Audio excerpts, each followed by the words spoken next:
మీరు ఇప్పటికిప్పుడు టైం ఇస్తే నమస్కారం అండి. మా నోట్లో పడిపోతారు మీరు. ఇంతలో చేసుకోవాలి మీరు. నెంబర్ వద్దు. ఆయన వీడియో మీరు మాట్లాడండి. కావాలని చేస్తున్నారా? మాకు కావాలండి. ఆయన నా సొంత పని అండి. ఇది ప్రోటోకాల్. మా వల్ల కాదండి రైతులు. సార్ దండం పెడతా సారు, ఇప్పటికిప్పుడు ఖాళీ చేయాలనంటే ఎట్లా సారు, మీ కాలు మొక్త సారు అని ఓ రైతు ఎంఆర్ఓ సార్ను బతిలాడుతున్నాడు. పాపం ఆ ఆఫీసర్ కూడా ఏం చెయ్యలేక నేనేం చెయ్య, మంత్రి గారు రావాల్సిన జాగా ఇదే కాబట్టి ఖాళీ చెయ్యాలి అని అంటున్నాడు. ఇంతకు లొల్లేందంటే సూర్యాపేట జిల్లా నేరేడు చెర్లకు మంత్రి గారు గాలి మోటార్ల రాబోతున్నాడట. రైతులు యాసంగి వడ్లను ఎండవోసుకున్న పొలంలని గాలి మోటార్ దిగుతుందట.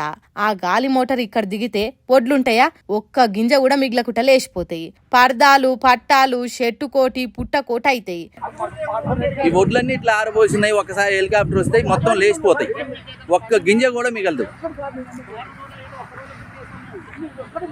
హాగో అందుకే హెలికాప్టర్ దింపేతానికి ఉపాయం చేస్తున్న ఆఫీసర్లకు చేతులు జోడించి మొక్కుతున్నారు. నోటికాడికి వచ్చిన పంట ఆగమైతుంటే చూసుకుంటూ ఊకునుడు రైతుల వల్ల అవుతుందా? అందుకే కాళ్ళేలు పట్టుకొని బతిలాడుతున్నారు.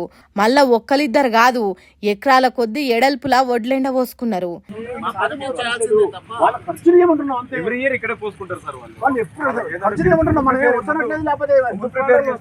ఇన్నరా ఇప్పటికిప్పుడు ఖాళీ చేయమంటే ఖర్చుతో కూడిన పని. లేబర్ను పెట్టి వడ్లు ఇక్కడి నుంచి ఏరే జాగకు తీసుకుపోవాలి. ఆ ఖర్చులు ఇయ్యుండ్రి, రైతులు ఖాళీ చేస్తారు అని ఆఫీసర్లను అడుగుతున్నారు.